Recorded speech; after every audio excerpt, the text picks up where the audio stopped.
Good evening. My name is Michael Leitenberg, and I will be taking you through the important parts of the book Presenting to Win by Jerry Weissman. First, I will tell you about the life of the author. Second, I will take you through three important parts of the book. And finally, I will tell you how I have already began using this book and how I hope to use it in the future. When a company is ready to go public, they embark on an IPO roadshow. If the IPO roadshow goes well, a company will be infused with fresh money and its stock set at a high price.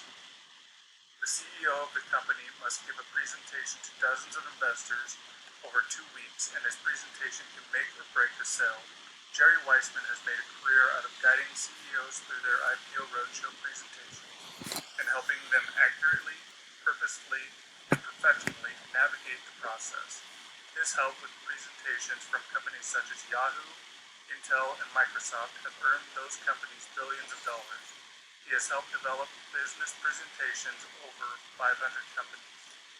Presenting to Win, The Art of Telling Your Story, guides its readers through the tried and true methods of public speaking and the art of giving a presentation.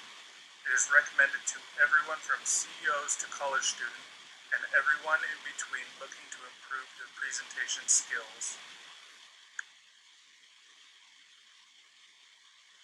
People love the phrase, "What's in it for me?" The phrase is extremely popular because people tend to think about themselves first. In Mark 10, verse 17, a rich young man comes up to Jesus and asks him, "Good teacher, what must I do to inherit eternal life?" His focus being completely on himself. When giving a presentation, the same principles take place. The presenter wants to talk about himself, his product, and his company. The audience wants to hear about them and the ways their life can be improved. A presenter should take advantage of the fact that people like themselves and turn his presentation toward that. They should design every aspect of their presentation around the idea of what's in it for you or with you. If a presenter not using Wify talks about his product, it can be an extremely interesting and informative presentation. You can tell how it works, its new features, its relation to other products like it in the market. The audience would leave being well informed and probably excited about the product, but they will not likely be all on the same page. Wify helps bring the audience together and push them forward from thinking the product is good to wanting to buy the product the presenter is selling. The presenter can talk about how it works for the audience. He can talk about how the new features can save time or money for his audience. He can talk about any aspect of the product as long as he keeps in mind what's in it for you in front of his mind and relates everything in his presentation to the audience. If a person is to implement Wify well, they must know their audience.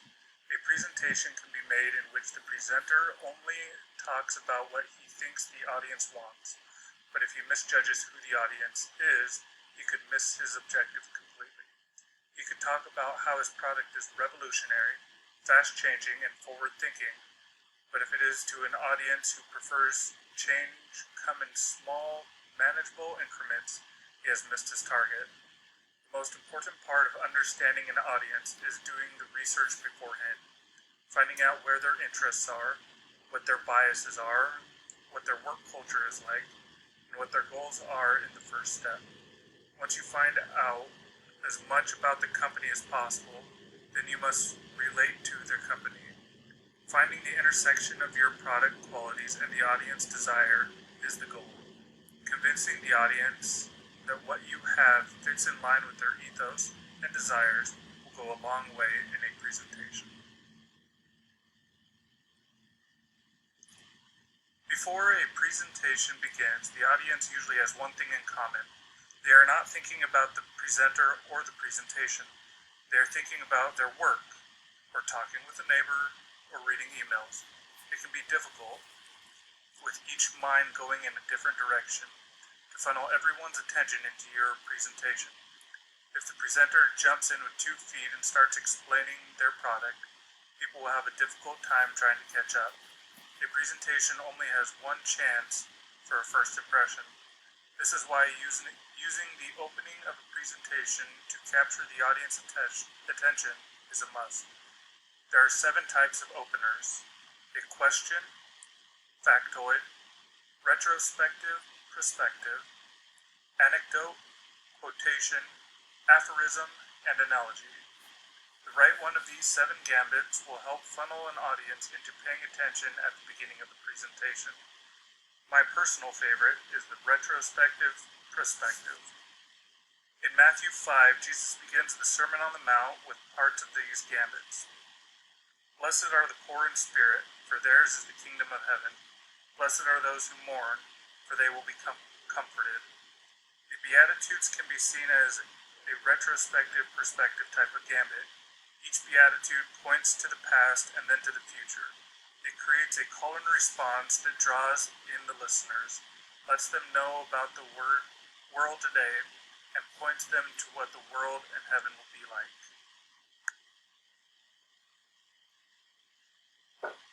This book can also be applied to any person in the sales profession.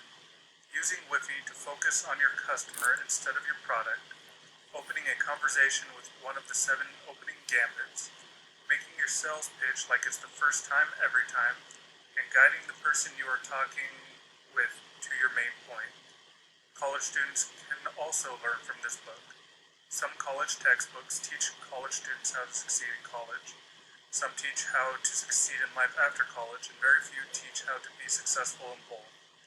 This book is not only an excellent tool to teach college students how to present in class, it also translates into real-world application. This book, more than any other I've read so far in school, has given me information to succeed both in school